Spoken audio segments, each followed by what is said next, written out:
Welcome back, everybody. Episode 25, Jiu Jitsu Dummies podcast. We're sponsored by FightBack CBD. Get 15% off your CBD order at fightbackcbd.com with code JJD. Check out the new flavored CBDs they have for sale as well. I know my favorite is the watermelon. Miguel, who's not with us today, his wife has taken the lemon, so we get props on both of those. My name is Milton Campus. Rolling solo today. All of my guys dipped out on me. They had things to do. Ooh. But we do have this young man on the screen here. We have Justin McCleeny from FightBack. So again, rolling solo. I'm a purple belt, FightBack Coral Springs. You can check me out on Instagram at Uncle Milty BJJ. Before we get into it with Justin, just be patient with me for a second. We had some really cool stuff going on. Hey, Go ahead. Time to grab a coffee. Yeah, go do it, man. Go do it. No worries. No, perfect. I didn't want to keep you around. I didn't want to have you waiting. Wanted to take a second to thank everyone who donated to the GoFundMe so far for the Jiu Jitsu Dummies Foundation. We awarded the first 1-year scholarship to Bridger Walker, the young man who saved his sister from the dog attack.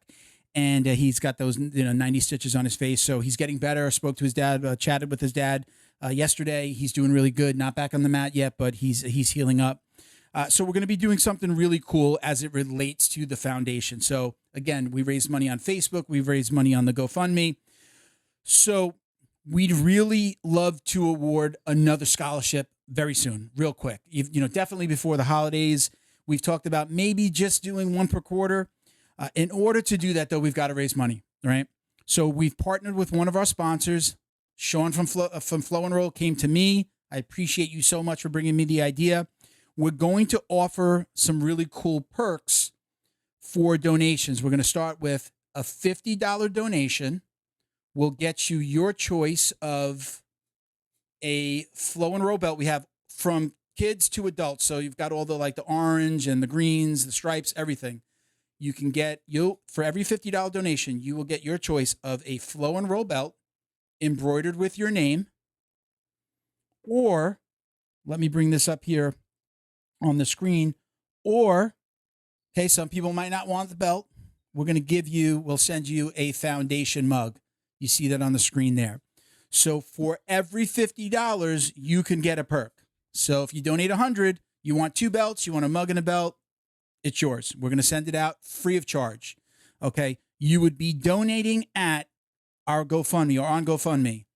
Go to GoFundMe, search Jiu Jitsu Dummies, and you can donate there. If you've donated before and you maybe only gave us 5 or gave us, not only, but if you donated 5 or $20, whatever it was, go ahead and just average it up to 50. Send me a message. I'm going to reach out to you anyway. I'm seeing all the donations. I know who's done what. I kind of see the names, and I know a lot of you. I'm going to make sure I reach out to you, and we're going to make sure that we'll get your choice of what you want to get. I'll either put you together with Sean, or I'm going to send you the mug myself because that's coming from the podcast store. That makes sense, everybody, right? That's cool? We're good? All right, so... Is that for the Patreon, or what were you talking about? So, welcome back, Justin. Yeah. So... No, I appreciate that. No, thanks for asking. No. Huh? So the Jiu Jitsu Dummies Foundation, we raise money right now. The foundation, you've got that cool Facebook. You can either add a donation. I don't know the exact wording of it, but you can add it to a post to raise money. But we're talking about the GoFundMe here. If you donate via the GoFundMe right now, it takes a long time to get the Facebook money, and we just started, so it's easier to get and start implementing stuff with the GoFundMe. So if you donate $50 on GoFundMe, you get your choice of a embroidered belt or a foundation mug. And if it's 50 or if it's 100, you're going to get 2 items. If it's 150, you'll get 3 items. So for every $50, we're going to give you a perk. So it's going to be either the belt and or a coffee mug. So we appreciate all the donations. Again, just trying to do good things. And look, Justin, I got to be honest, you're part of that inspiration. We were working with you before we started the foundation, and, sure, Mission 22, We Defy, who we work with, and we've done some really cool stuff with, man. You guys inspired us to do this stuff. As a matter of fact, we were also doing this with first responders and military vets, and we decided to work with WeDefy and just do the kid scholarships. We actually the initial raise, we gave some of that money to WeDefy since we had raised it in the spirit of helping veterans. So we actually donated to one of their events. So again, go to GoFundMe, search Jiu Jitsu Dummies or Jiu Jitsu Dummies podcast, either or just wherever you're listening, go into the description on the podcast, go into the description on the video on YouTube, and you'll have a link. It's GoFundMe.com/F/Jiu Jitsu Dummies. That's the way to get there. So, okay, again, I'll reintroduce you guys, everyone. Justin McCleeny from FightBack CBD is our guest today. Welcome, Justin. What's up, man? Not much, man. Well, a lot. I guess a lot if you really take a step back and look at it. So much going on. Yeah.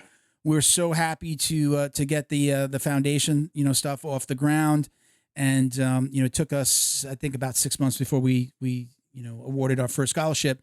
And it was like the perfect opportunity. Bridger, the young man who won, who protected his sister. It's such an amazing story. It was an amazing period. And then we found out he did jiu-jitsu and we're like, oh, come on, that's the one. That's got to be our first scholarship winner. So again, you were a part of our inspiration to some of the things that we're doing. We love giving stuff away. I give away as much stuff. We started with you giving away CBD. If somebody, send a question in that we use on the show, right? Mm-hmm, we send them a bottle of CBD. We still do that. We don't always have questions that we use. Sometimes, they're so general or for whatever reason, we don't always use them, but we definitely try to so that we can get CBD into their hands. And, there's an interesting question here. It's one of my first questions.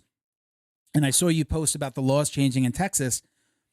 I always know now to reach out via message to the winner and say, can you take the CBD? Do you want the CBD? If not, I'll send you a T-shirt from the podcast store.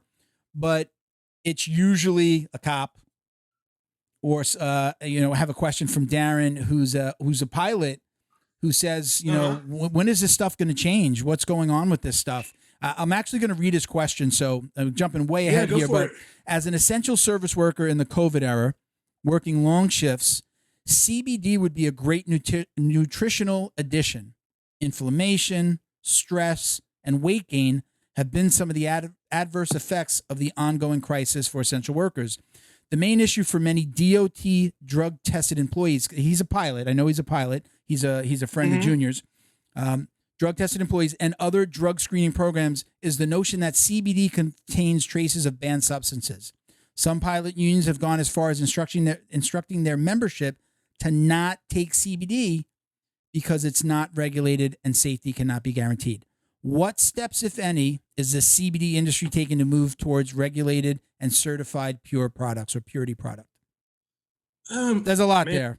Sorry. That's a lot there. Yeah. There's, so there's a lot of levels on a lot of layers on this, I guess you'd say. Mm-hmm. So the federal level, which some laws changed around that. That's what somewhat opened up the banking situation, which was a real issue for companies, not just CBD companies, but any kind of cannabis, hemp, right? Hemp products, oils. Money's going offshore to China, Russia, wherever. Yeah.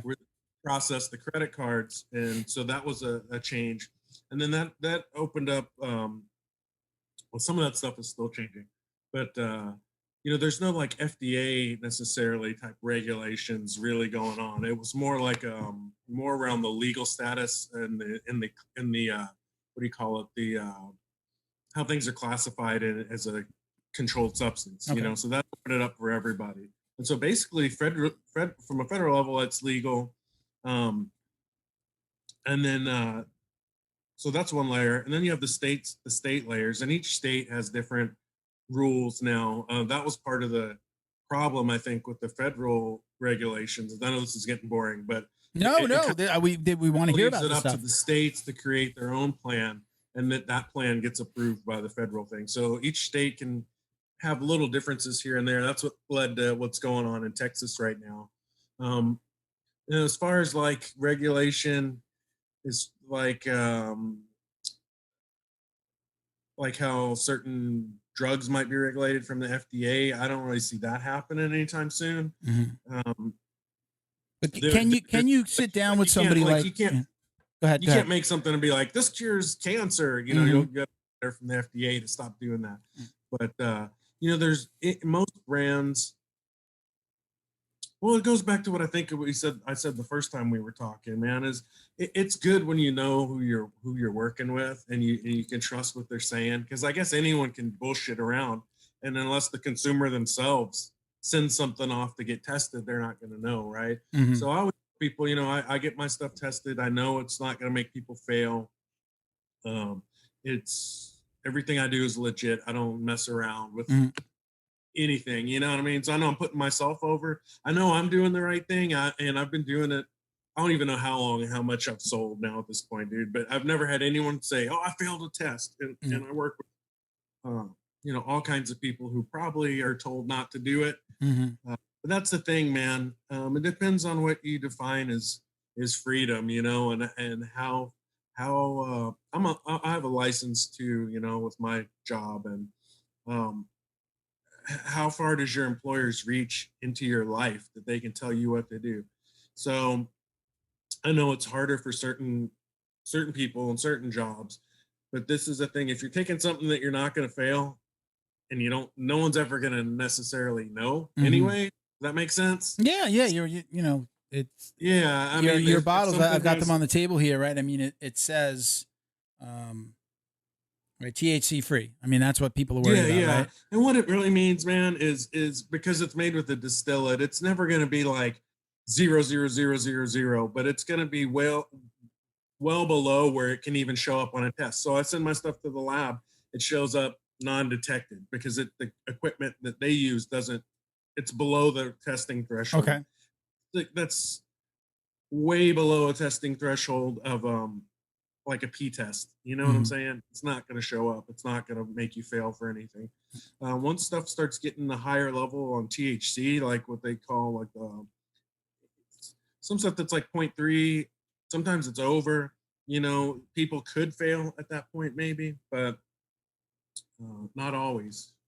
I know. Sorry, I rambled, and I don't know if I this question. This is great. No, that's great information. You answered the question. Yeah. What I'm trying to say, the short way is, you can probably do it even if they tell you not to. That's your choice as a human. Yeah. And as long as you know you're taking something that's not going to make you fail, I wouldn't.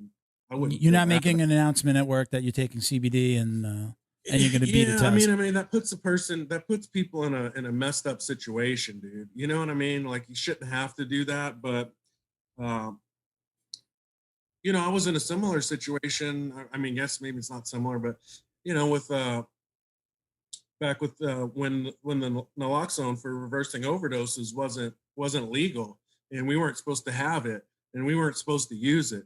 And it's like, well, I'm working in a community, and there's people are fucking dying right in front of me. I can get this shit, and I'm gonna reverse their overdose, man. I'm not gonna let them die. You know. But we were told, you know, we're not allowed to have that. That was an employer saying that, right? And eventually the state laws here came out, and it changed, and it made it legal for everyone to have, because naloxone is technically a prescription drug, right? All it does is reverse overdoses, though. It doesn't get you high. But the laws came along and they changed it, made the regulations, so now everyone can have it. But that's like another example of how sometimes the laws, man, aren't. All law is some shit people writ down on paper, man. Doesn't mean it's right. Doesn't mean they're in the right spot and they're doing the right thing. Sometimes they change, you know. Well, let's talk a little. No, don't stop apologizing. Yeah, you're good.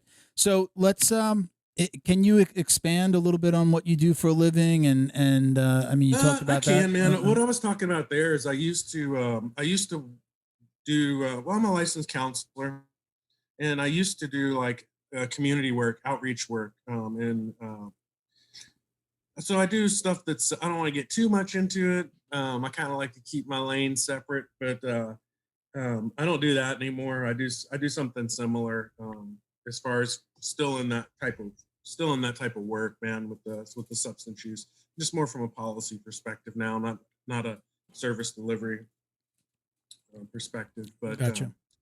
But yeah, that's what I did for a long time, man. And, dude, you just and all that. Huh? I just got an alert that you just donated $1,500 to our GoFundMe. Yeah, Dude, man. I sent you some money, dude. Hopefully thank that'll you. help out. Thank you, man. I no words. You caught me off guard there. I appreciate that. Oh, that's what I was doing over here. That's why I asked. I wasn't. You were you were looking down a little bit there, and I was just like, does he know that we tried something with showing another web screen before, and I thought you thought maybe we had that up, and you didn't have to look at us. But awesome, man. Thank you very much, man. Awesome. Yeah, no shit, guys. He just donated $1,500. I appreciate that, man. It goes a long way. You gotta get me on the spot sometimes, man. Wow. Tell me on the moment. Man, I appreciate it so much, and we say it all the time. You might not always hear it, but we talk about how much we love and appreciate you, and again, you legit. I've said it a couple of times. I don't want to sound like a broken record, but working with you and seeing what you're doing was the inspiration for the foundation. Right after working with you, it was talking about Mission 22, and we had a Patreon sponsor come through, and he says, "Hey, don't shout me out, shout out Mission 22." So we're like, "Screw it, we're gonna shout you both out." And then didn't even know Junior was a We Defy. He's actually a We Defy and a Mission 22 ambassador. So it was just like, wait a minute, it was such a good place for us, and it was a natural progression of the show to just continue to talk about. Look, everyone that comes on is you, TJ Kreitzer from We Defy. We love having people on that are doing really cool things in the jiu-jitsu community. So, I say that to like a lot of people like, hey, have this famous guy on and this famous guy. And I'm like, and I love jiu-jitsu. That's why I'm doing this. And I totally respect those guys, but I'm having more fun talking to people who are doing some really cool stuff within the community. What are you doing with the jiu-jitsu? And that's not a diss on anybody who's making money or anybody who competes, but I'd love to hear the giving back stories. What are you doing to give back? I'm taking some inspiration from y'all. I mean, I need to do like y'all and get a little crew together. I have some friends that help me every once in a while, but I do mostly everything over here by myself. And trying to get up my little foundation side started too. And let me know what you need, or if you have questions. I did it all. Like, we're legit registered, the whole nine, all that kind of stuff. Yeah. But because when I first started out, things were slower, I guess you'd say, right? Yeah. I do everything over here by myself. Basically, I get my daughter to help me. She's a teenager. But mostly, I mean, every step from talking to every single customer to mailing every single thing, filling bottles, making orders. I mean, I do it all. And so to be able to do and then plus whenever someone reaches out and wants help, I don't know if I talked about what I do, but, if someone's trying to be sober or working on their mental health, that's my passion, sobriety. And I'm sober, and I'll try to help them get started in jiu-jitsu. But I just work with wherever they're at. I say, hey, tell me where you live. Let me see if I know someone there. Mm-hmm. If I don't, where do you want to train? I'll reach out to them. And I just try to basically hustle, work a deal, and cover their fees, you know? And so that's a lot of work, man, each time, It doesn't always work out, like you said, dude, I just keep it real, man. And when people have things going on in our life, sometimes this doesn't work out, right? Yeah. Like they're like, I really want to do this, but then they get scared or they have anxiety and they don't follow up. So I go from like all that talking to trying to get them in the classes to then they just can't do it, right? Yeah. And so anyways, long story, I want to be able to help people more too and find a more effective way to do that. I wanted to open a facility here in town where people can train basically for free. Mm-hmm. And all this COVID stuff going on, man, I don't know. I'm not even training, dude. I don't know luckily for me, I was already injured. So it just kind of made me sit my ass down, Yeah. But, well, a couple of things I want to say to you. Y'all are doing, man. I appreciate that. But I want to, because I have seen you posting a lot more, like you've been putting out videos, where you're actually speaking, and you always say like, yeah, my wife's telling me I got to be out there more. So I have, my background, my 9 to 5 is I'm in the marketing game. Before we shot this today, before we got on with you, we did a marketing podcast, a pilot for my 9 to 5. They asked me to put a little something out, put something together. So we actually just did that. So with that being said, you still with us? Your screen locked up a little bit there. I want to make sure you can hear me. Hey, we're back. So what I was saying, Justin, was,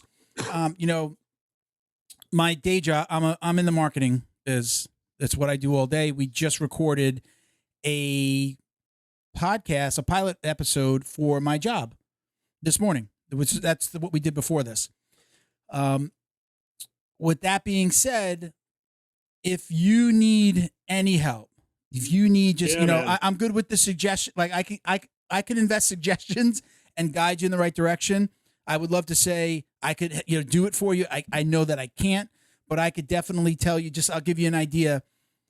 I have an outside website now that I give them the social media concepts and the ideas, and they do the graphics for me. So like I found a company like that, a couple hundred, I won't go into the cost, but a few $100 a month. They did so good in the first week that you can add another designer so you can get more per day. I got ideas like crazy. It's just you can't get that messaging out. So little things like that, stuff that I've tried, things that I've done, things that work, things that don't work. The marketing side, I'll also give props to my producer, Bo, my director, producer, friend behind the camera. I couldn't do this without him. I couldn't do this podcast without him. Other than the logo itself, I mean, he designs and does everything for us. So he's amazing.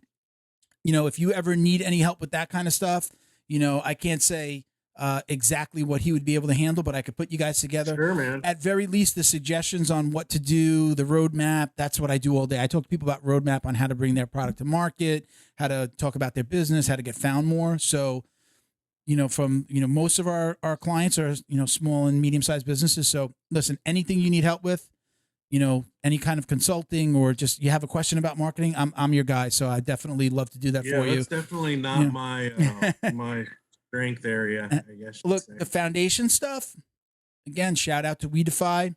I'm new to the foundation game, but TJ gave me a few tips the other day on how to work with Facebook. And I'm like, oh, I didn't know that. I didn't know that when you set it up this way, you can set up a page for like each individual raise versus I was adding them to each individual post. So listen, I appreciate what everybody's donated and anybody that's helped from, again, $5 to your $1,500. I appreciate it and it's going to good use. But, sometimes we need a little help with the guidance too. The money's great, but how do I get from A to B sometimes? He was giving me some great information the other day.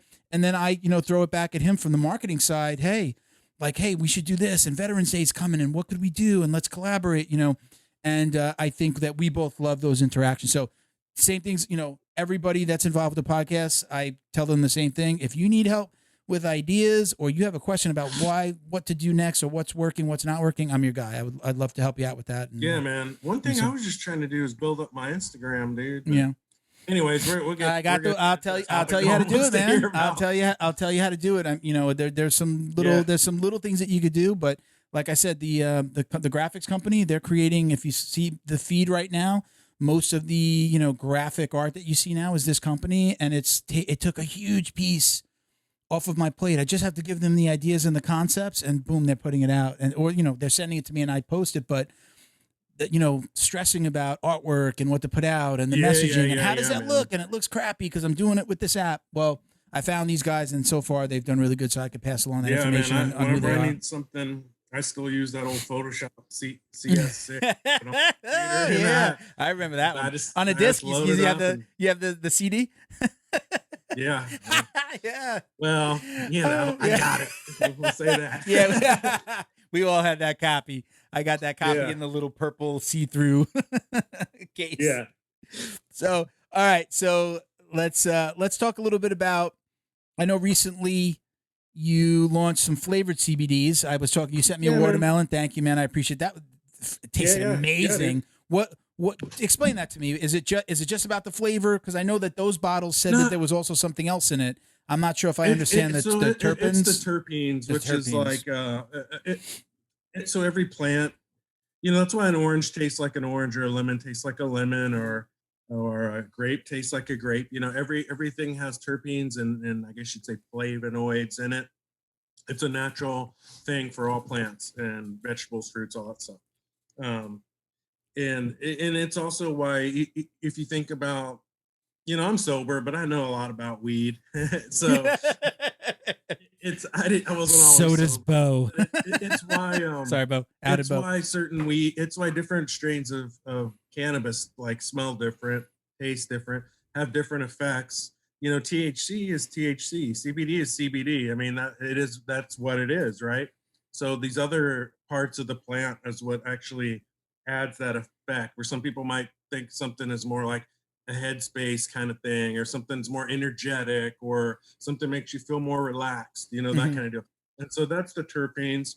And uh it's basically like the vapes, dude. The vapes are very similar. It's just super concentrated, right? And so the yeah, I just thought, you know, maybe it'd be something fun that people like. And so I do those mostly in small runs, man. I mean, terpenes themselves are kind of expensive, dude. It's you know, between $100 to $200 an ounce. So it adds cost to each bottle, you know. And so and also I wasn't sure which flavor, what people would really like, you know. So I could have picked like three things and just all have those, but at least for now I'm doing just random ones and all kinds of different stuff. So I always have different flavors. And I think right now, I have purple punch, which is like it's kind of like a gelato and a granddaddy purple. No, I should say always use cannabis strain flavors, you know. Yeah. It's a mix on that. And then the what else do I have? A Fruity Pebbles OG, which is Fruity Pebbles, like the cereal. So so I got those two up right now. Who knows how long they'll be up? Okay. You know, most of these things go pretty quick. You know that my favorite, hands down, and I've said this, maybe 20 of them. I really did. And look, I'm talking to the guy that sent it to me, so I'm going to say, it's, you know, sometimes I go, I don't know how much is in my mind, but the nighttime, like there were days I would forget to take it, and I would have a bad night's sleep, and then I would take I'm like, okay, this shit is legit. Like this is actually working. I don't care if it's just my mind. People like that, man. People like that. I get a lot of good feedback for that nighttime. Yeah, nighttime. I take it every night, dude, because I'm a horrible sleeper. So, even now, I mean, dude, the work from home and the staying at home all the time has that's affected. I don't know about you, but it's affected my sleep patterns and even worse than normal. So I got to get up for a regular 9 to 5. So I get up. I'm at my desk. I clock in and everything. Yeah. No, I'm good. I know I got the wife and kids here, so like we all have to go to work. My 16-year-old daughter she just had her last day of camp counseling. So nice, man. So we were absolutely all on the same schedule, like kind of as normal, except she was sleeping till 12. Now she'll sleep till 12 in the afternoon, but when she had to, she was up at 7. You know, she was up before all of us getting ready. So, you know, for me, I've had to, you know, it really hasn't been a huge adjustment. And I've been in Florida for, I think, 21 years now, 22 years. So half of that I worked from home. So this is really normal for me. But the last 5 years working in an office, I do miss it. I do miss the human interaction. I talk for a living. I talk here. Man. I talk there. I'm talking to clients around the country. It's all So to be leaving messages for people and what are they doing? And they're in quarantine. They're in the office. They're not. They're traveling. Whatever it is. I'm not talking to as many people. I don't have my office mates to talk to. I was managing a group, talking to them about their clients and roadmaps to success and what they should be doing next. That's all gone, you know, unless we call each other. So it's like this, you know, it's very strange. Yeah. I had actually a conversation with the owner of my company. And I said, listen, I want to be one of the first back in the building. When you guys I'll take the chances. I want to go back. I just feel more comfortable. My daughter will be home now for school. Like her camp is over and she'll start school soon. So I'm going to see how that plays in, another human being in the house. Because my wife is essential, so she's been going to work. So with the two of them out of the house pretty much since the quarantine started, I I'm by myself from 9 to 5. I'm in a similar boat, dude. Like most of the work I do now, it's either, you know, my business stuff or my work stuff. And most of it is, you know, phone calls, meetings, those kind of things, or computer type work, right? And that's, in some ways, it doesn't matter where I do that. I can do the same job anywhere. But yeah, my teammates, it's in some ways it's easier to have, or it's better in some ways to have that social interaction where you can yell at them, you know, go hang out, go walk, you know, go see people in the other units or wherever, and you have your friends all over the campus, and you can go talk to everybody and hang out all day if you want. And I don't have that now, so. But in some ways, it's good to not have to get up and drive in traffic too. So I think some balance in there would be good. But we've actually the owners of the company, we actually have done really well. You'd be surprised what took off people are probably working more, man. What took off in the marketing world, at least for us, I can speak to what we do. Again, we deal with SMBs, like, you know, small and medium sized businesses. Where what took off was, surprise, home services. Yeah. So I've already had a roofer come out, fix a couple of leaks. I had a leaky pipe from the second floor. So plumber out. We're selling the house, so I have a real estate agent out. So like all things related to the home, I've done. I had to have a guy come and fix the hole where the leak was coming through from the second floor. It was just a little tiny leak, but I had to, you know, poke it out and drain it. And then, okay, now I got to have somebody fix this hole. So that's like 3 or 4 different home service related. That's what took off. So everybody's home. The dishwasher goes. The AC goes because you're using it a little bit more. You notice that little brown spot on the ceiling because the roof is leaking. All that stuff. That's what took off. And Google has some really cool like products, very specific. They launched a new thing called the Google Guarantee Program, which is all based around the home. So it's like they're giving you phone calls and you pay for the phone call instead of like Google AdWords with clicks. Now, I don't want to get out into the weeds, but between that taking off and that product, we've done really well. So we haven't slowed down at all, but the restaurant clients, if they're not delivering, you know, gone. Yeah, man. You know, gyms. I've had a lot of gratitude.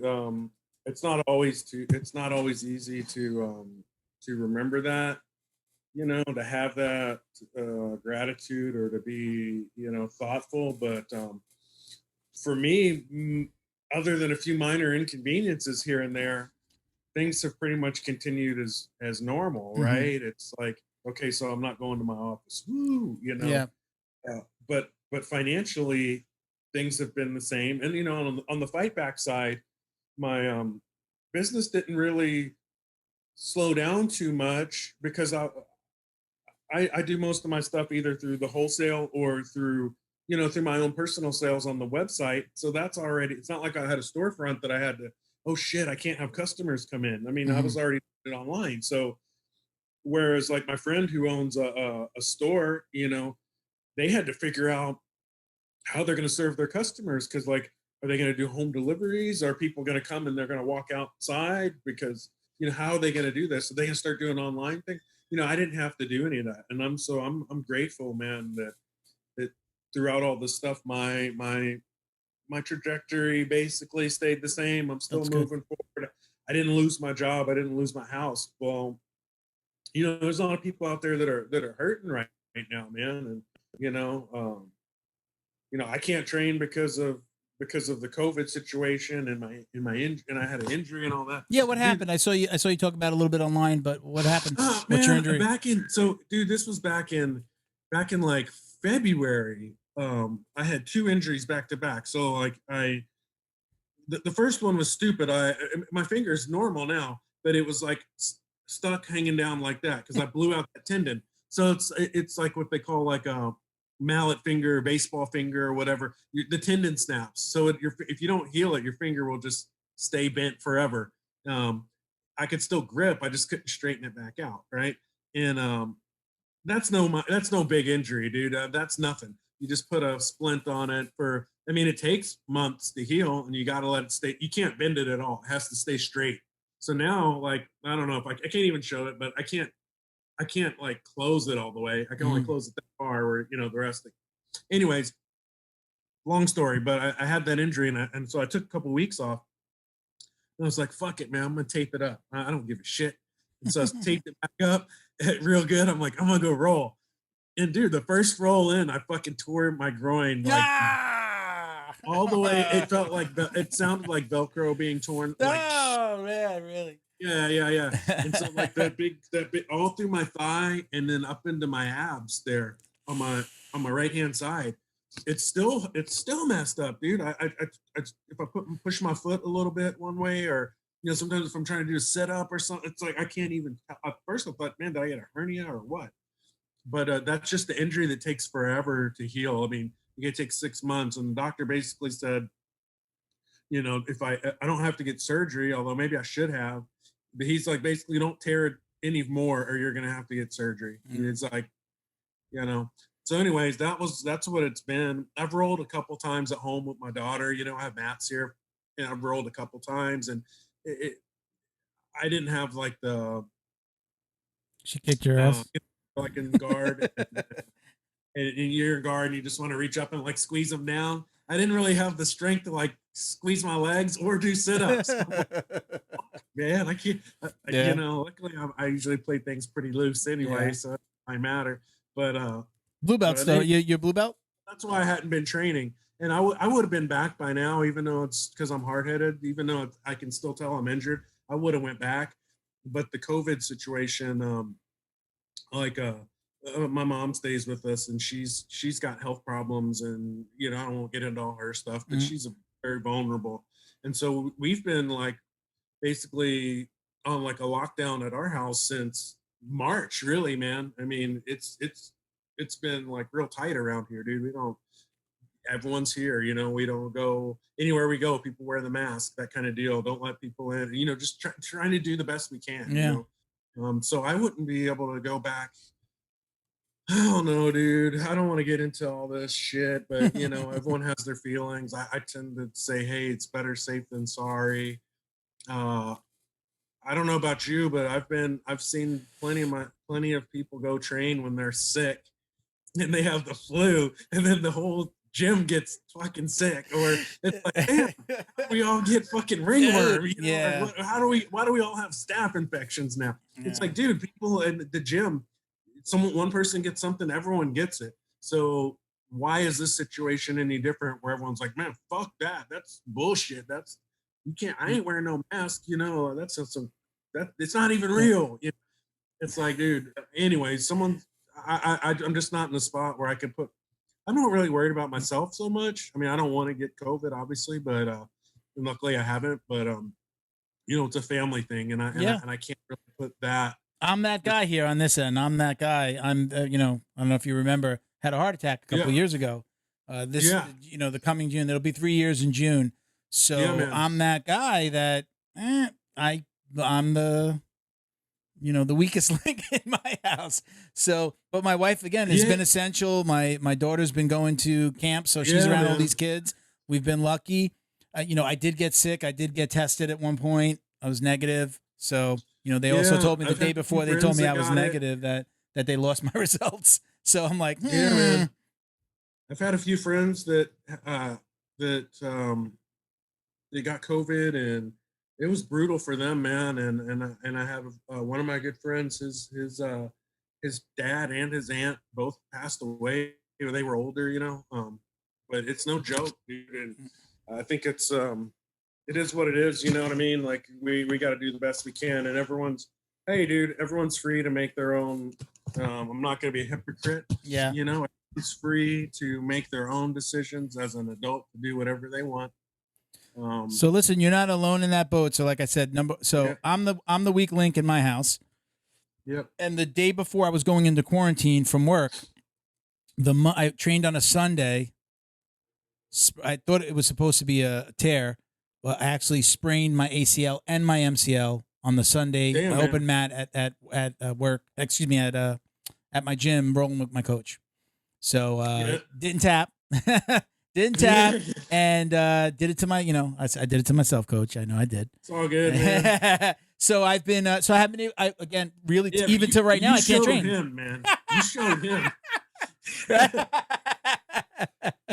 Right. You ain't no bitch. Yeah. Right. Who's the idiot? Me. But I've been, I still can't even I can't sit back on my heels yet. I mean, that's the point that I can go back is if I can sit back on my heels, I'll go with a nice, taped up knee brace. But yeah.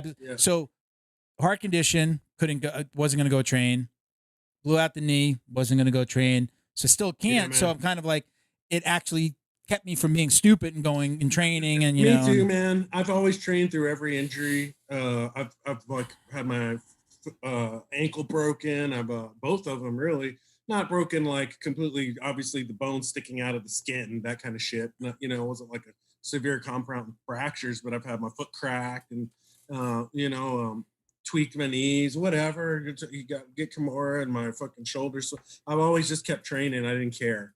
I'll put tape on them. I always tape my fingers, man. Yeah. And it's crazy the time when this finger, my left hand, I didn't tape that one up that day, and that's the one that blew out. It's just like, fuck, dude. But yeah, so I had some benefits from this, from having to. It's a.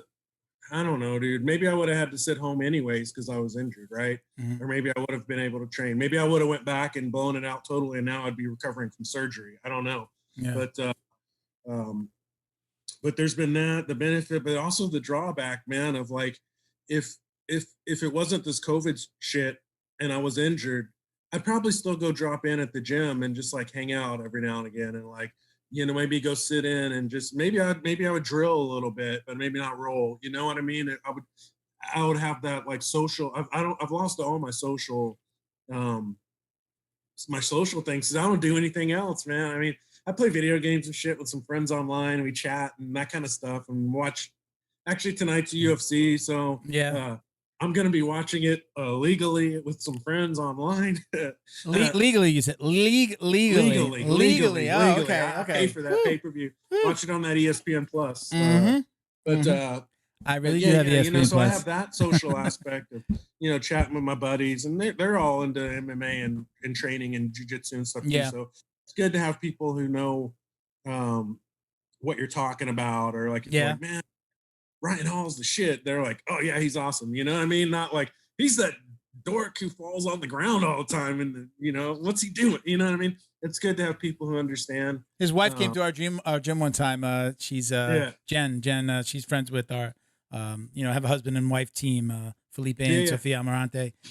They were friendly. They brought her in and she did a little training with us. Before I even really knew who Ryan Hall was, I used to watch all the UFC, the reality show. He's been that long about the Ultimate Fighter. So I know he won his season, right? I think he won his season, man. Right? Yeah, that was one with the great I didn't know who he was until I looked at she came out and then I followed her online. I'm like, oh, she's married to that guy. Oh wow, But yeah, like we look at it one way. People that my father says, why are those guys hugging on the ground? He's a huge boxing fan. Drives me nuts. He goes, isn't that the stuff that you do? Like, Dad, they're not hugging. There's a method to that madness, whether you believe it or not, Yeah, there's no excuses now, man. Everyone's, I don't know, man. I guess some people are just more into boxing. Yeah, I boxing and stuff too, but I've always, back in the day, man, Roy Jones, Cornell Whitaker, and all that kind of stuff. And back Wide World of Sports on Sunday afternoon. Do you remember those days, man? I mean, boxing matches outside, and middle of the day. Back then we didn't have like that much. I know we're getting into old man shit, but I'd watch those the K1 and the what do they call it? Like the KS ISKA, the like karate shit. We didn't have like if you want to watch UFC. I mean, for a while they took that shit off the TV. You just have to get it at Blockbuster, you know what I mean, on the VHS. So people nowadays have so much more options as far as like, it's way easier to watch all kind. I mean, you can get a Flow account, man. You can watch college wrestling, dude. You can watch, you know what I mean, tournaments. You can watch. Are you into any of the tournament jiu-jitsu stuff? Jiu-jitsu? Yeah, I'm just getting into it. Yeah, I have a Flow account. I watch more like the like, yeah, occasionally I watch Fight to Wins and stuff because I have friends on, but events like that more so than like they're doing a lot in Texas. They did all those Texas events. IBJJF. Huh? They did all those Texas events for like when they came back right after COVID. Fight to Win just did. So I'll watch that, or they have this the Submission Underground events. Those are cool. That's on Fight Pass, but anyways, I'll get more into like the pro events where they'll have like the marquee kind of matchups, like Craig Jones or something like that. I'll get into that, but I don't really sit around watching IBJJF tournaments. Yeah. Although you go to tournaments, I always make jokes about it, man. But it's funny, like, man, people's parents don't even want to watch that shit. It's like your teammates. You can't even convince your mama to come watch you, dude. They wants to watch you roll. I'm gonna get attacked for this, but sometimes jiu-jitsu could be boring to watch. But I'm getting into the tournament stuff. The flow grappling stuff has been great. I'm so happy that I found it because the tournament stuff, because of the rule set, sometimes it's freaking boring. Can't reap, advantages and but I started working. We did a little sponsorship where we did a little something with Jits King. And we've developed a relationship. They're on our backdrop. They're doing a podcast. We got them I convinced them, hey, listen, I think you guys should do a podcast. So we're helping them out a little bit, doing some consulting work, and just start. And I was like, I want to. I started watching. I said it's time to get the flow grappling. I want to see the Jits King event. Then I started watching, Third Coast Grappling. Those events have been great. Man, they're down here. I love them all. And I'm getting into now. I'm knowing these names of these guys, and I've even talked to some of them and talked to them about coming on the show. So, just getting into it. That is, I would rather watch a night of like a good Jits King or Third Coast Grappling than go out to my local event and and watch an IBJJF. I'm into it all. I like going to events, and tournaments and stuff like that. I'm not big on competing. I mean, to be honest. Well, when I texted you 5 minutes before the show, like, oh, I'm ready. It's like, Saturday's my day where I like to just sleep in and like chill, So, what's that event that you've done? You've set up at a few times. Is it out in California? The Submissions on the Shore. Submissions on the Shore. Is that in Cali? Yeah, that's the women's only. And that event, dude, was off the chain. They done two. They're getting ready to do the third event. Yeah. But they're great, man. It's women's only. Yeah. They have high level. I feel like that a lot of times women aren't. It's just like in MMA. The women weren't necessarily being noticed as. Those are they're the best fights, dude. When I watch the UFC, hands down, I could say 75, 80% of the time the women fights were better than the men. Yeah, man. I mean, I think it's. So the way I look at it, dude, it's like with grappling too, man. Anything, like people build up this narrative in their mind, and then they just repeat the shit over and over again, and it's like they're just parroting stuff that they don't know what the fuck they're talking about. So when they say shit like, "Oh, the women's," it's just not the same skill level. It's like, well, is it entertaining for you to watch? I mean. I go to tournaments, dude. I watch the white belts getting it, and it's like, dude, I'm loving it, dude, because they're going nuts. So it's just if you understand what you're looking for and what it is, it's like, dude, if I'm watching white belts at a tournament, I'm obviously not looking for a snail's pace fucking technical game where, oh shit, he got his pinky around his lapel. Now it's over. I'm not looking for that intricate level of detail, dude. Yeah. That's not what I'm watching. I'm and it's the same thing with MMA. People shit on Bellator or they shit on, local tournaments or whatever, or local organizations. Like, oh man, they're not as good as the UFC. It's like, dude, open your mind, man. Are you a fan of the game or are you not? Yeah. You know what you're looking at. My answer, like I said, with the women, dude, if you know what you're looking at, you can see that there's some high level shit going on. Definitely higher level than fucking me. I know that much. And I'm gonna say this, and I've just with doing the podcast, it's been a little harder to take a whole Saturday doing the podcast during the day, sometimes filming too, and then telling my wife I'm gonna go out with the boys to watch the UFC. Luckily, she enjoys watching. She loves just, hanging out and watching, whether we do it at the house or we, go out to a bar. Dude.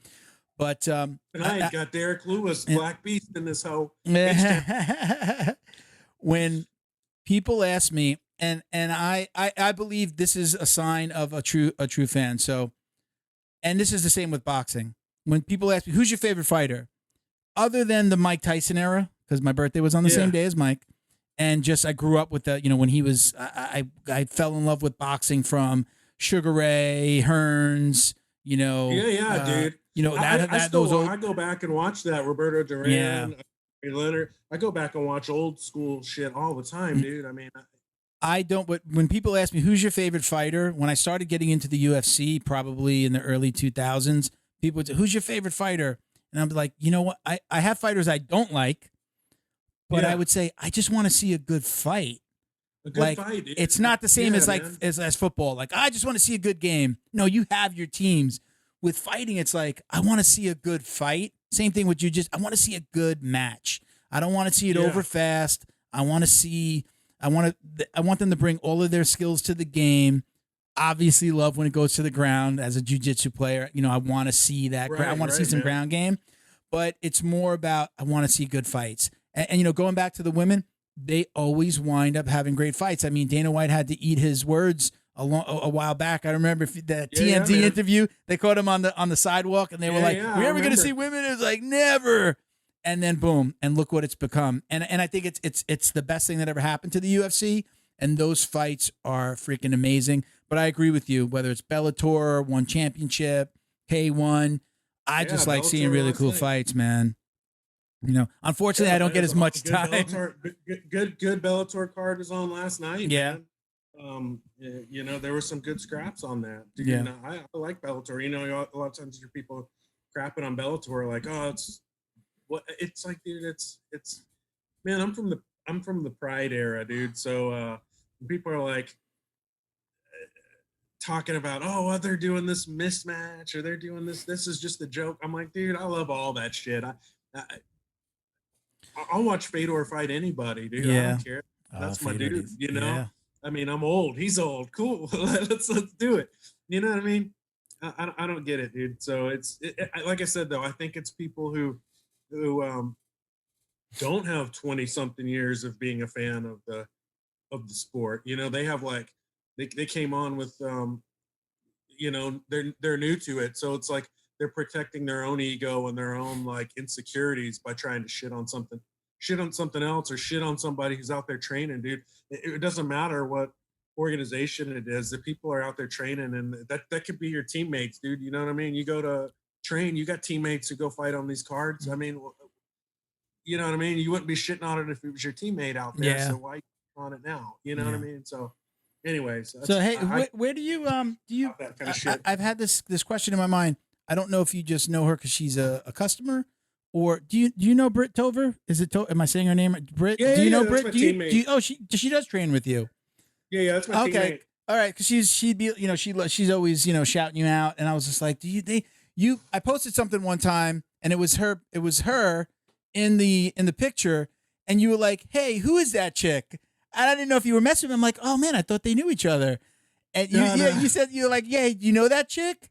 But I took it as like, I don't know her, but she's always shouting me out. So do you know her? Yeah, no. That's like, if I did, I was probably just messing around. Yeah, I took it as. That's my homie. Okay, yeah, she's where do you give your Jim a shout out? What do you awesome.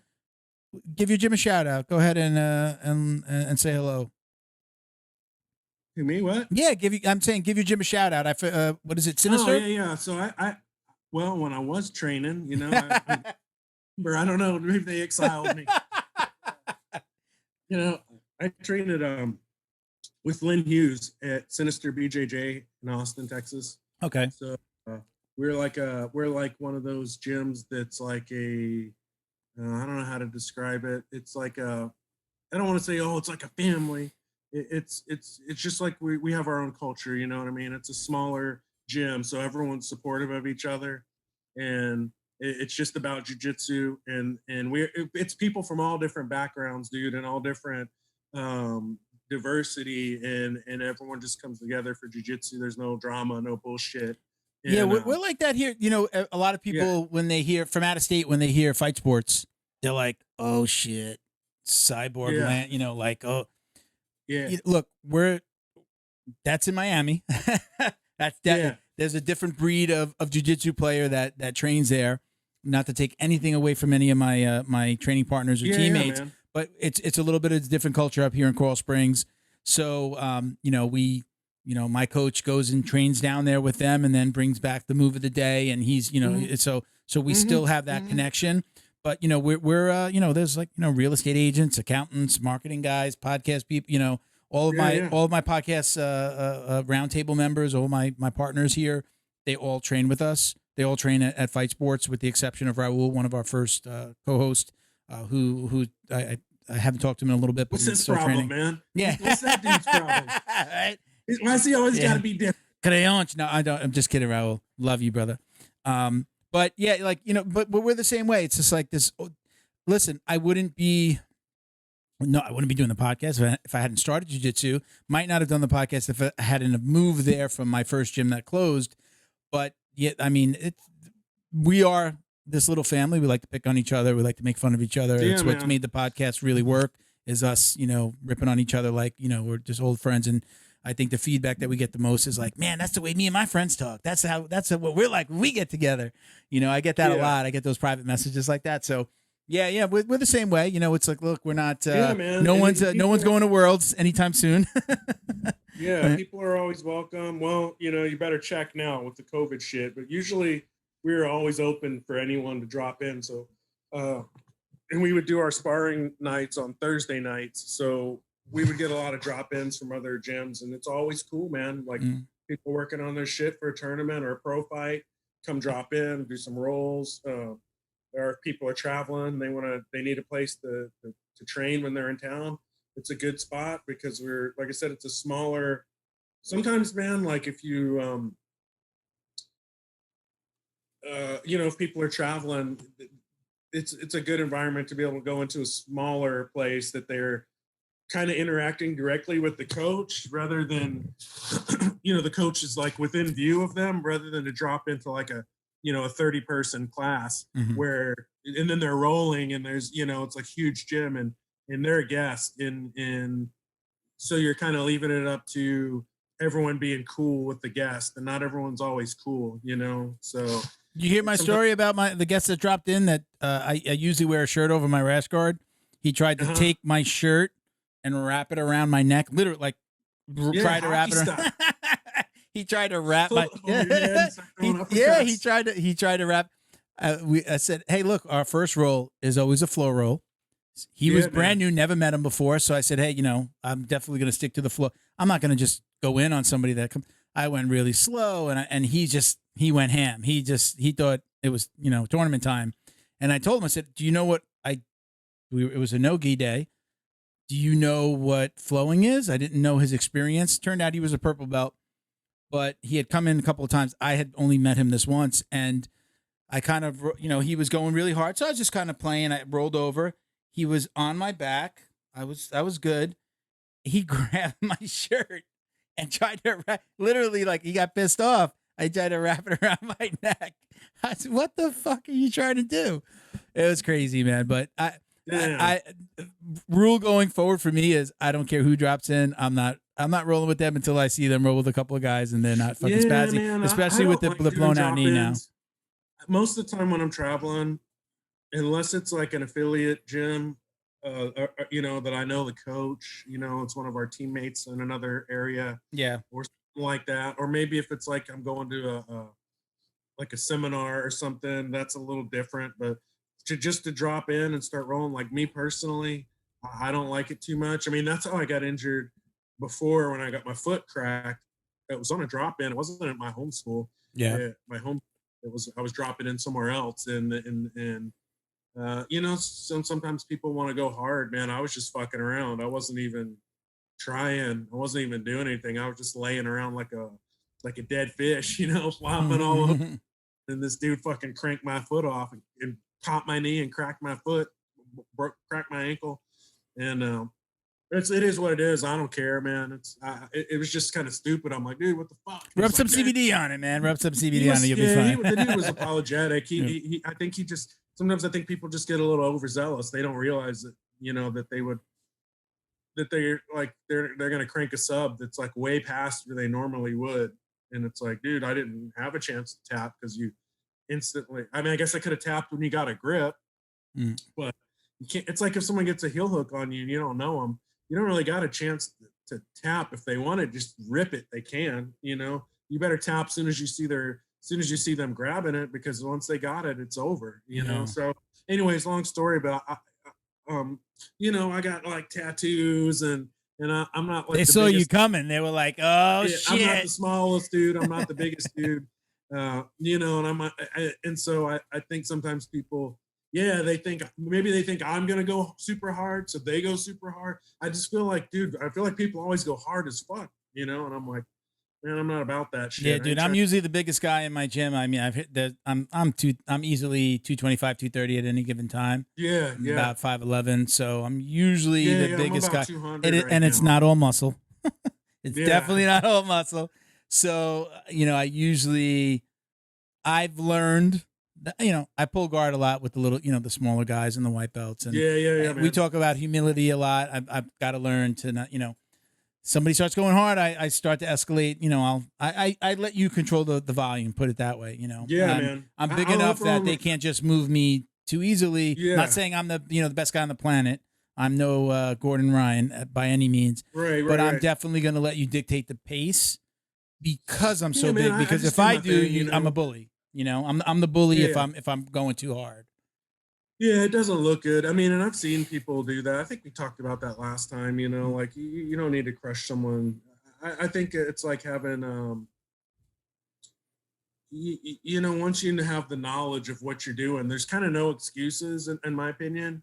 If someone's like way smaller than you and you're fucking them up, it's like, well, you know what you're doing. It's not like it's day one for you. You've been doing this shit for 5 years, dude. Yeah. Like, your pace.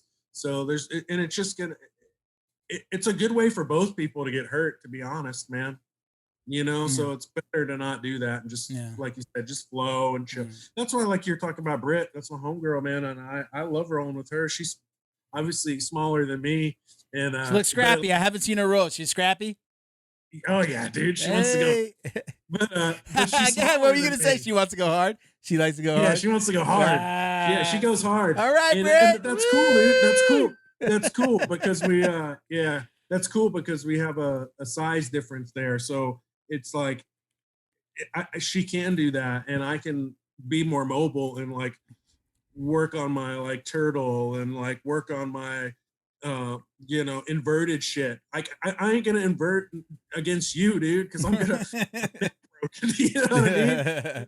So it's like there's benefits to it, and sometimes I think people don't understand. Maybe it takes some time, I think, to understand that. Like it's good to roll with someone who's maybe smaller and faster than you, because it'll force you to work on some shit that you don't normally get to work on, and it might be easier on you to work on that without like the risk of getting stacked on your neck, And then so you do start doing it against your own people in your own weight class. You at least have like the muscle memory of knowing the where it's likely to end up. You know what I mean? Does this happen to you too? Like when we do get a new student or a big guy that comes in, the new white belt, 250, maybe 300 pounds. Yeah. My coach says Amazon Prime just delivered that for you right there, just to your specifications. Milk, go ahead, roll with that guy. Yeah. I always get matched with the big guy, no matter what belt. It doesn't matter. Yeah. That's how it goes, man. I don't mind that either, it's but yeah, that's how it goes sometimes, especially like when you're at a small gym, it might be a class with like everyone else is new except you or something like that, so it kind of falls on you to make sure. Yeah, dude, sometimes a new person who's like big, it's a challenge, man. I mean, it's not easy. Shit, man. I mean, maybe if I was 20 years younger, it'd be easy. Yeah. But it's not easy dealing with someone with that kind of size. So I think that's a good exercise for people to get into. Shit, everyone should get that experience. It's like you think you got something. we'll fucking get it on this dude. He's 250. He's pissed. See what you got. All right, man. Listen, I'm gonna let's wrap this up. I got some shout outs and some housekeeping to do, but I'm gonna let you go. I appreciate you so much, man. Thank you for the donation today. Anytime, man. I don't mind getting on, talking, shooting the shit. Yeah, man. We got to do it more often. We definitely have to do it more often. I don't know what shout outs I have. I guess let me see. Just anytime y'all have any questions or want to talk about CBD, you can send me a message. I'm on Facebook, Instagram, my website. You can email me. Instagram's my favorite way because that's almost texting, so it's real quick. Back and forth. We can have the conversation. So I'm always there for you. I'm always the one that answers. Mm-hmm. And you're saying not only that to us, you're telling that to the general public, right? I mean, I know that you've offered to, hey, if you're listening to this, and also, I'll say if you're listening to this and you have a friend or family member who's been working on staying sober or working on their mental health, and you train and you think it might help them, let me know, dude. I help people get in to start training. I cover their costs, buy them a key, that thing. So for people who are getting sober or working on mental health, I'll help them out. So awesome. Contact about that too. I do my best, and I always listen and I always talk to people too. So I'll do that. Very cool, man. I don't know what other shout outs. I'll just ramble. Oh man, that's okay. Listen, it's a talk show, man. The more you talk, the better this is. That's what this is, right? My team, Sinister, BJJ. Already did. Yeah, man, I appreciate everything. And look, my offer, and I know I know the help that I can offer. So please, let's get together and talk. Whether it's just chatting or, hey, man, what would you do for this? Or you have any suggestions for that? Please reach out, man. That's on the table for you to use. I've got a lot of useless but good knowledge. Some half useless, half good knowledge for marketing. Let's talk. I'll tell you some of the things that I've done, and I'll tell you some of the mistakes I've made. And like I said, I can introduce you to this, this social media, this company that does these social media ads. I post it, but I give them the ideas. I upload what I want. They've got a cool website. Like, upload it here. You can have up to 5 different brand profiles. And so, like, I do it for the podcast. I do it for the foundation. What's my third? I forget what my third one is. So I haven't even used all the profiles. I can have 5 profiles and get basically like where I'm at 2 social media images a day. So I can give them the ideas and they can give me some original content besides what I post and what I, what I repost. So we'll talk. We'll get together and, got any ideas about anything? Or look how we can help. You've got announcements that you want to make. You got the new CBD. I keep an eye on your Instagram, but let me know, man. We'll have you on, or we'll just do a little product launch, or let's get more involved in that, in that regard. I could definitely help. If I told you the numbers, you'd be like, holy shit, I can't believe you guys are doing this. This is not like the, I see podcasts out there, period. It's like 5 views on YouTube. We're not that. We took off, man. Look at our numbers. I mean, we're in the tens of thousands on stuff, Yeah, I should say that too. If you're someone out here listening and you are going to order something from me, make sure you use the code for Jiu Jitsu Dummies. Yeah, JJD for 15% off, man. Code, and that way it shows up that you were a supporter of their podcast, that kind of deal. Awesome, man. Okay, I'm gonna let you go, brother. That shit too much. Yeah. But, I'm sure if I was like a good business person, I would look at where all these affiliates and like codes are being used. I don't listen. This stuff lives forever, man. We're gonna keep on promoting and talking about you. And thank you so much for everything you do for us.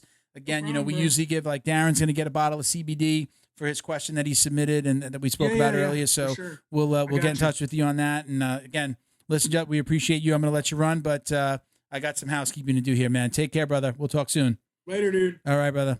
Bye-bye. See ya. Awesome, man. Take care, man. I don't know how to. I got to get rid of you here. Let me see here. Oh, leave. Take care, man.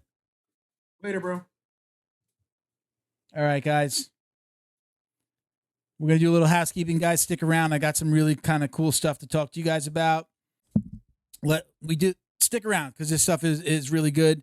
We talked before. Okay.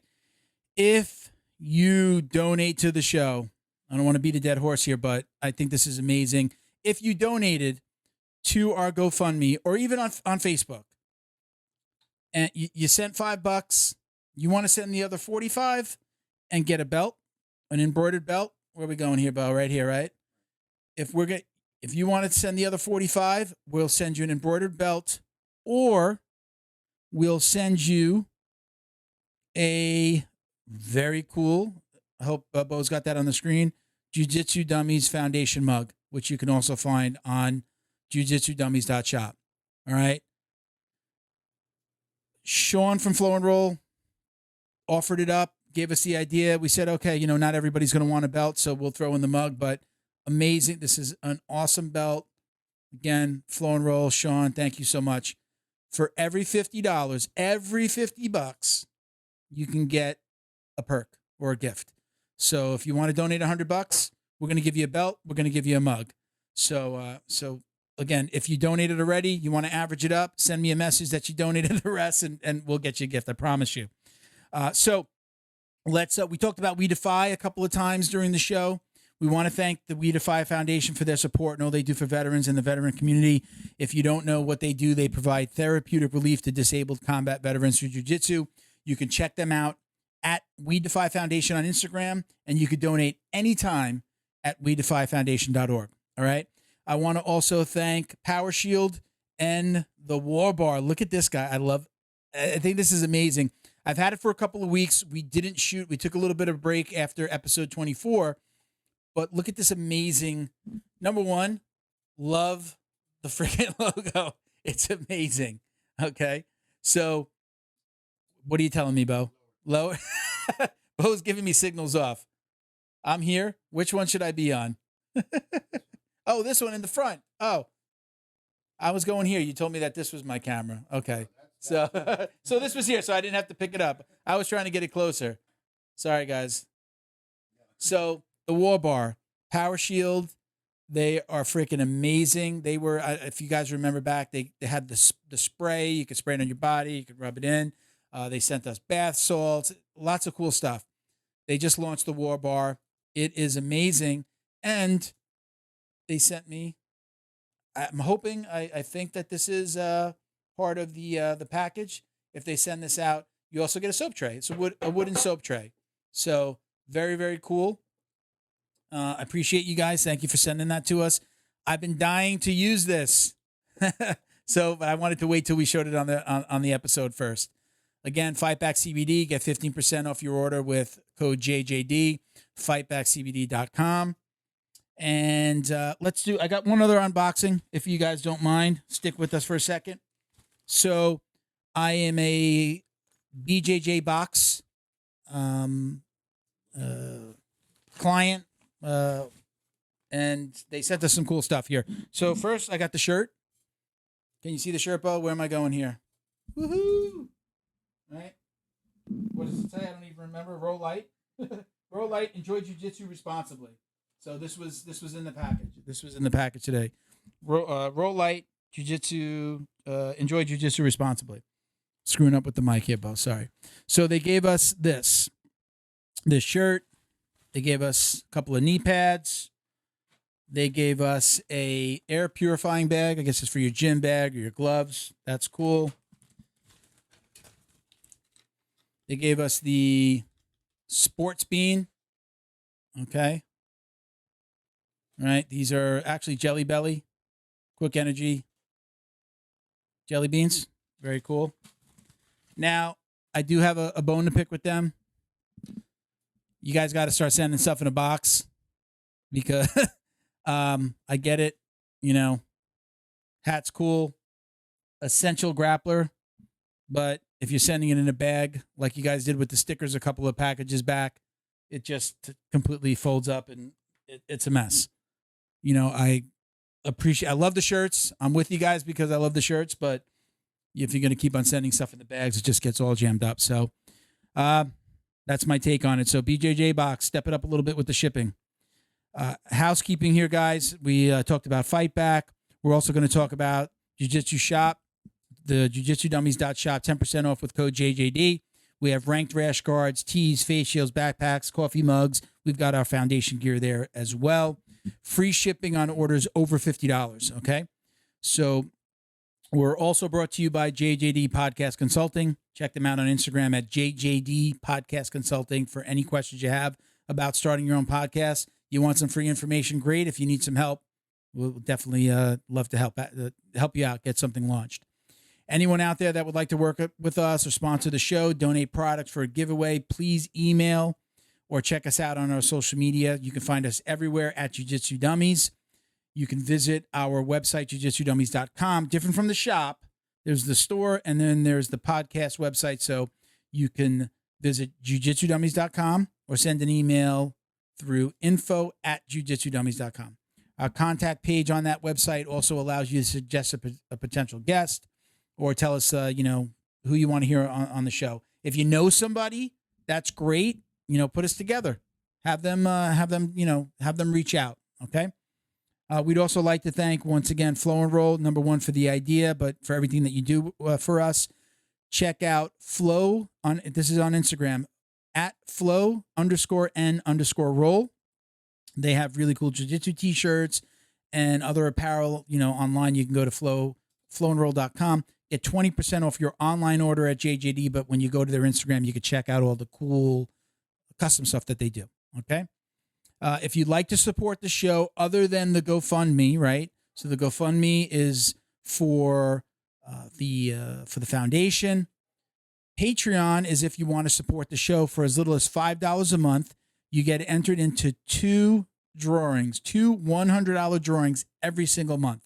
So Darren, who sent us a question for the show that we used, he doesn't have to be a patron, but he's also going to get entered into both of those raffles. So he has a chance at, usually it's a gi from Flow and Roll or a $100 gift card to jujitsudummies.shop. All right, let's actually get the logos back up there, Bo. So let's try and get the logos back up.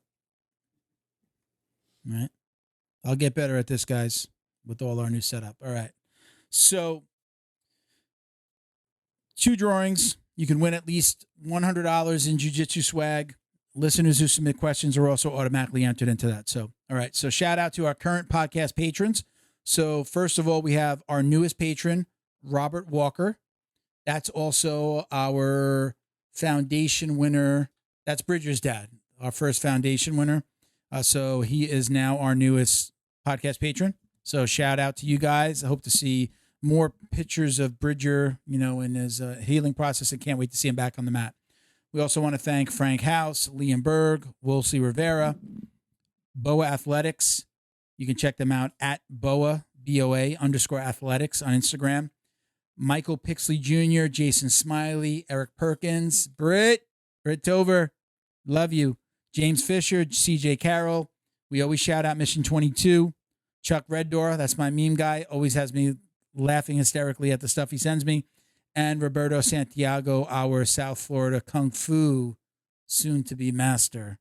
All right, you can check me out on Instagram at Uncle Milty BJJ.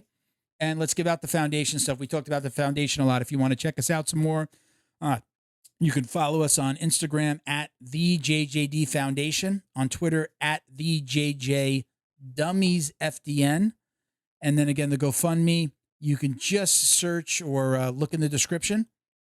In the podcast description or the YouTube subscription, the link will be there. You can search on GoFundMe, just search Jiu Jitsu Dummies. The link is gofundme.com/F/Jiu Jitsu Dummies. All right. That was a lot. That was a mouthful, guys. Sorry, I screwed some of that up. I'm looking all over what camera do I look in, Bo? We got a 3-camera setup, guys, now, so this is all new to me too. So appreciate Justin. Thank you very much for joining us today. Again, FightBack CBD. We appreciate everything they do. Amazing. I'm still taken aback at the fact that he's on the TV screen there. I'm talking to him, and he's sending me $1,500 to GoFundMe, sending the foundation $1,500 to GoFundMe. So appreciate you, Justin. Once again, thank you, everybody, for listening. I want you to all stay healthy, stay safe. Take care. Os.